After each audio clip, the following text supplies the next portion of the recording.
Swaziland has a remarkably impressive range of traditional arts and crafts, with many of its products now found in trade ethics boutiques around the world. Throughout the country, men and women are at work creating the finest handcrafts that are so popular with visitors. Online Pero TV had the privilege to visit some of the craftspeople at work and marvel at their sophisticated skills. At Mochane Handcraft Center, we found Mage Masego, and she was welcoming enough to share with us how she makes the finest handcraft.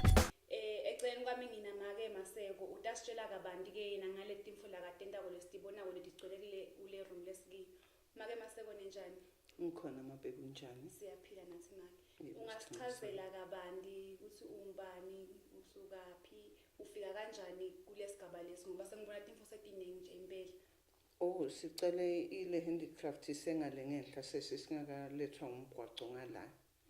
Sasebenza ke ngale ngenhla umgwaqo uyashintsha sosiletha ukuthi basakhele ngala. Sesiyeda ke ngalana. Solo siyaqhubeka nalomsebenzi wethu. Manje nje ke ngalapha sesibhacile sesidima customer mntwana. Kodwa siphela imandla siyeda onke malanga. Okay, ngibona ngalokho khona busy ngabo. Ngakusichazele kabanti ukuthi yini kahle kahle lelo yakhaba. Lapha ngikhava na cathulo mntwana ngisitolo ngithengele plastic linje. Bese ke ngihlala phansi ngithenga iwool. Lapha nje ngakhe blue and white kukahle nje nasemazayonini ngoba se uniform yawo iphelele le. Nalapha khona bagcoka bo green bo black onke ama-colors lehlukene. Customer mayithi funa leyo color ngiyayakhela. Sesiyalivala leli plastic awusaligcoki lelincapsi lelijwayele. Sesiyalivala ugcoka selinhle. Ngibona timfodini ngabe konke yokulana kwakhiwa nguwe noma khona lokunye lokuthengako. Lokunye mntwana siyakucupha. Like emamethi nje. Makude ama-customer sihlala phasi silukele tinsambo sikhalidini silukele tinsambo. Bese uyayincutha siyacala kwakhalimethi seliphuma ke lindo lenje lokuthi makuna imvula ubeka eminyango ithe domet uthi ushikishele elidzaka kulo bese kuba khona nalelikhulu ke ngene ekhathi endlini. Same lutinzi like ama placemats ukubeka kudla lokushisa kuma plate netafuleni. Same lutinzi like ama cup room. Logo you can use it for cleaning a car, a carpet, stove, fireplace, or hang it against the wall. Sithi cup room gama lakho. Bese sakha nemacici. Yabona lokwaphiwa ngesisal. Loku solongilelidinzi ke.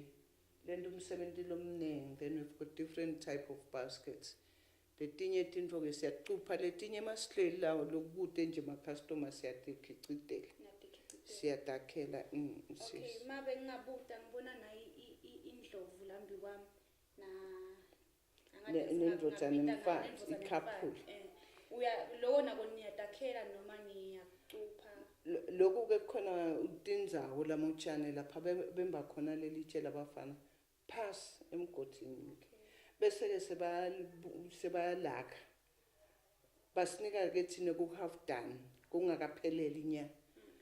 Bese ke thina sesiyalisandpaper njengalendlovu nje le sithi singaqeda lokuyisandpaper bese sifaka lelitshe emandini labilako then sithatha leli brush nalopenda ngalo siyapenda ilishisa lelitshe then le polish iba easy ungena kulelitshe malishisako sesiyapenda ke siyalipolisha usuyaliyekela liyaphola uyachubeka njalo ngifaka maningi ebhodweni kuya ngokuthi linganani. Mase ucedile ke sothatha indwangu soft cloth then uyashayinisa kube kuhle sobeka esitokweni. Njengalapha ke I've got a couple indoda nemfati. Lapha ke sebenzisa black shoe polish. That's why it's in black ke lokho. Sesiphindze sakha nebuhlalu bethu. La sisebenzise yayatingungubane sweet. Lesilwane lesikhipha tinjelwane. Oh okay ngiyabona. I-porcupine ke lo. Sesakha siyajuba sakha buhlalu nemacici. Na inje lenye legcokwe ngimi ngabe yona yakhiwe ngani? Ligwava my baby. Ngigcoke ligwava. Ligwava. Umisa ligwava bese siyalichumuta Nangala ama-plate ethu lesakhela kuwo lokuhlala bethu emabheki. Ngive ukhuluma ngetindzaba ukuthi sebanisusa senibhacile. Ngabe vele imakethe ihamba njani? Mntwanami, sithe nemali yokuthi mane ngoba siyeda onke malanga siyahlala. Liyashona liyaphuma langa ama-customer mangena siputhe eglass factory. Kona imakethe ilikhuni kakhulu Nkosi yami kakhulu.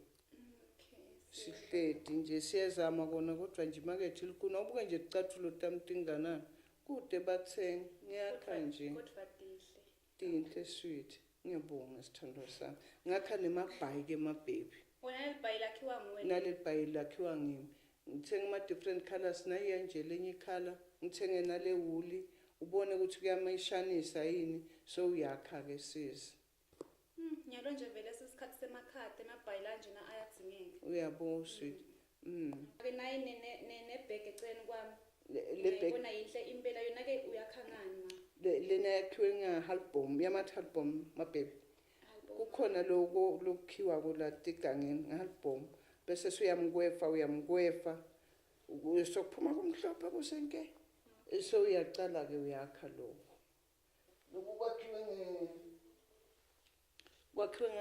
kugigelwe ngensamo kade lapha bekufakwa emasi bekufakwa libisi bese kuvulwa imbobo la celeni lophuma umlazi sokusala kuba masi lamnandi ke tikhihli letimnandi noma ke abantu labadzala abathelele ukudla kwabo kwesintu udlela ndvongeni lakhe phela umuntu omdzala ahamba mbombolodo endleleni makathambelayo sesinalama fruit dish lamancane lawa ke sweet nawo into ngale sayisela ngalo halbom enathatha isikhathi ke wona ngoba it's a small weave wona ke siyayiswathole kulabanye bomake ngoba phela ngeke ukwakhe konke funa sisupportane bese siya kulabanye bomake ke labane likhono lokwakha lo nathi siyacupha ukuthi isitoko sethu sibhiceke lapha sibana size le bama sizes lahlukahlukene kona kukahle kuyakakana sebonzeni